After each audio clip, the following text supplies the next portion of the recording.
नमस्ते दोस्तों, कैसे हैं आप सब। आज हम एक ऐसा विषय डिस्कस करेंगे जो हमारे देश की जड़ें हैं, हमारी सोच का आधार है और जो आज भी हमारी राजनीति को दिशा देता है।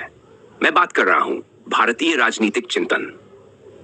अरे डरिए मत, मैं इसे आपको ऐसे समझाने वाला हूं कि जैसे हम किसी चाय की दुकान पर बैठकर बातें कर रहे हों। और यकीन मानिए, ये सिर्फ पुराने राजा महाराजाओं की कहानियां नहीं है, बल्कि इसमें हमारे आज के समाज के लिए भी बड़े काम के सबक हैं। तो भाई, अगर चाय वाय साथ में है तो शुरू करें। भारतीय राजनीतिक चिंतन क्या है? अब बात करते हैं कि भाई, ये राजनीतिक चिंतन आखिर है क्या। तो देखो, इसे सीधे शब्दों में समझो। भारतीय राजनीतिक चिंतन का मतलब है कि हमारे पूर्वजों ने समाज, राजनीति और शासन को किस तरह से देखा और समझा। भारत में राजनीति मतलब सिर्फ कुर्सी पाना नहीं था, बल्कि राजनीति का मतलब था धर्म, नैतिकता और समाज की भलाई। सोचो, जब राजा को गद्दी मिलती थी तो उसके कान में कहा जाता था, राजा याद रखना कि ये ताज सिर्फ शोहरत के लिए नहीं बल्कि जनता की सेवा के लिए है।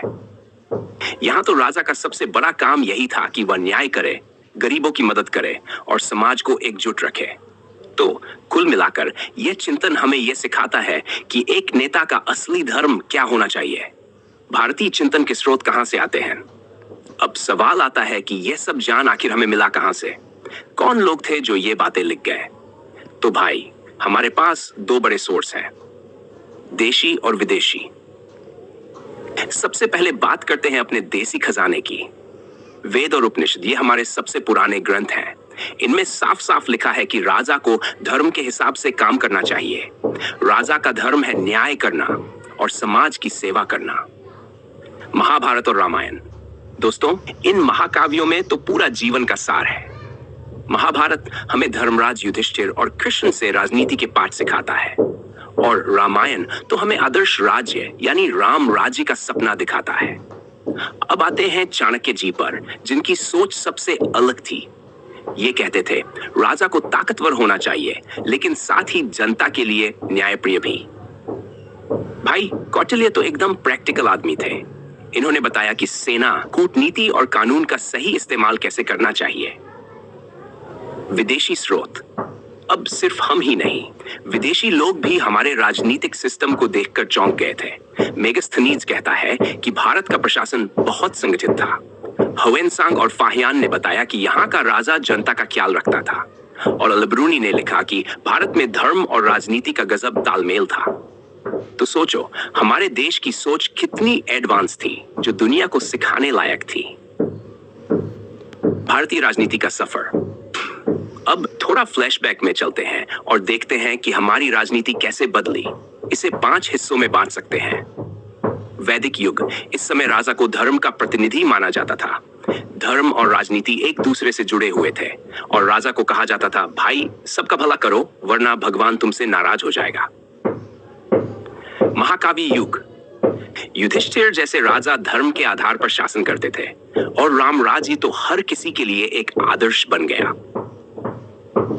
मौर्य और गुप्त काल, कौटिल्य जी का अर्थशास्त्र इसी समय आया। यहाँ राजनीति में कूटनीति और प्रैक्टिकल अप्रोच का जमाना शुरू हुआ। मध्यकाल, अब राजनीति में धर्म का प्रभाव और बढ़ गया। मुगलों के दौर में सत्ता का केंद्रीकरण देखा गया। आधुनिक काल, दोस्तों, आधुनिक काल में तो राजनीति ने पूरी दिशा ही बदल दी। गांधी जी, नेहरू जी और अंबेडकर जी ने इसे स्वतंत्रता और लोकतंत्र की ओर मोड़ा। आज के समय में इसका महत्व। अब आखिरी और सबसे बड़ा सवाल, आज के दौर में यह सब क्यों जरूरी है? तो देखो दोस्तों, एक नेता को नैतिक और ईमानदार होना चाहिए। जनता का भला सबसे ऊपर होना चाहिए। 3, कानून और न्याय का सख्ती से पालन होना चाहिए। 4, और सबसे बड़ी बात, धर्म और राजनीति का मतलब है सही और गलत का फर्क समझना। अगर ये सब हम अपनी राजनीति में वापस ला पाए तो हमारा देश फिर से एक मिसाल बन सकता है। भारतीय चिंतन की विशेषताएं। आध्यात्मिकता पर जोर। तो दोस्तों, पहली और सबसे खास बात है आध्यात्मिकता।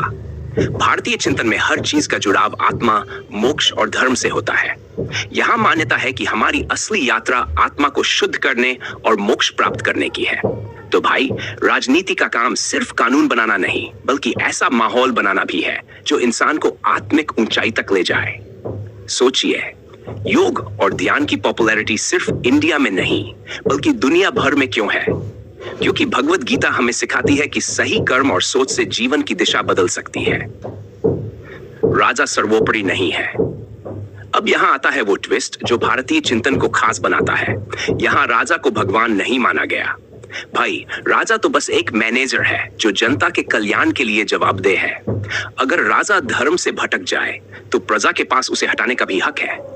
उदाहरण के लिए, जैसे कोई टीम लीडर अगर अपने काम में गड़बड़ करता है तो पूरी टीम का हक बनता है कि उसे बदला जाए। है ना सही बात? है ना धर्म का मेल? दोस्तों, भारतीय चिंतन में धर्म और राजनीति को अलग नहीं किया गया, लेकिन यहां धर्म का मतलब पूजा पाठ से नहीं है। यहां धर्म का मतलब है नैतिकता, जिम्मेदारी और सही काम करना। राजनीति को हमेशा धर्म के साथ बैलेंस बनाकर चलना पड़ता है। सोचें, जैसे आज हमारा संविधान सबसे ऊपर है, वैसे ही प्राचीन भारत में धर्म को सर्वोच्च माना जाता था। सामाजिक व्यवस्था का प्रभाव। अब दोस्तों, भारतीय चिंतन में समाज की संरचना यानी वर्ण व्यवस्था भी एक अहम हिस्सा थी। ब्राह्मण, क्षत्रिय, वैश्य, शूद्र, ये 4 वर्ग समाज को सही तरीके से चलाने के लिए बनाए गए थे। हालांकि आज के समय में ये व्यवस्था भेदभाव का कारण बन गई है, इसलिए इसे बदलने की जरूरत है। सीखें, उस समय का उद्देश्य था समाज को संगठित रखना, न कि किसी को नीचा दिखाना। राज्य का होना जरूरी है। यहाँ एक और अहम पॉइंट आता है। भारतीय चिंतन कहता है कि राज्य का होना बेहद जरूरी है। अगर राज्य नहीं होगा तो समाज में अराजकता फैल जाएगी। तुलना करें, जैसे स्कूल में अगर प्रिंसिपल नन हो तो स्कूल का क्या हाल होगा? ठीक वैसे ही राज्य समाज को अनुशासन और सुरक्षा देता है। 6. दंड नीति का महत्व। अब बात करते हैं दंड नीति की। यहाँ कहा गया है कि राजा का मुख्य हथियार है दंड। लेकिन भाई, दंड का मतलब ये नहीं कि तानाशाही चलाओ। इसका मतलब है कि अनुशासन बनाए रखने के लिए सही तरीके से सजा दी जाए। उदाहरण, जैसे ट्रैफिक नियम तोड़ने पर चालान काटा जाता है तो यह सजा आपको सही रास्ते पर लाने के लिए है। धर्म सर्वोपरि है। भारतीय चिंतन की सबसे बड़ी खूबी है धर्म। लेकिन एक बार फिर से समझ लें, यहां धर्म का मतलब पूजा नहीं है। धर्म का मतलब है सही और गलत का फर्क। राजा और जनता दोनों को धर्म के अनुसार चलना होता था। याद करें, महाभारत में कृष्ण ने धर्म के लिए पांडवों का साथ दिया, क्योंकि धर्म हमेशा सच्चाई और नैतिकता का साथ देता है। प्रजा को विद्रोह का अधिकार। और दोस्तों, ये पॉइंट आपको बहुत कूल लगेगा। भारतीय चिंतन कहता है कि अगर राजा अत्याचारी बन जाए तो जनता को विद्रोह करने का पूरा हक है। यानी राजा प्रजा का सेवक है, मालिक नहीं। सोचें, ये ठीक वैसे ही है जैसे लोकतंत्र में हमें वोट के जरिए सरकार को बदलने का अधिकार है। 9. संपूर्ण विकास की सोच। भारतीय चिंतन सिर्फ भौतिक विकास की बात नहीं करता, ये मानसिक, सामाजिक और आध्यात्मिक विकास को भी उतना ही जरूरी मानता है। राज्य का मुख्य उद्देश्य जनता का सर्वांगीण विकास होना चाहिए। तुलना करें, आज हम सस्टेनेबल डेवलपमेंट की बात करते हैं, पर हमारे पूर्वज ये बात हजारों साल पहले ही समझ चुके थे। शांति और सामंजस्य पर जोर। और आखिरी लेकिन सबसे खूबसूरत बात, शांति और सामंजस्य। भारतीय चिंतन सिखाता है कि हमें दूसरों के अधिकारों और भावनाओं का सम्मान करना चाहिए। सह अस्तित्व और मेल जोल ही एक सभ्य समाज की पहचान है। उदाहरण, गांधी जी का सत्य और अहिंसा का सिद्धांत इसी सोच से निकला है।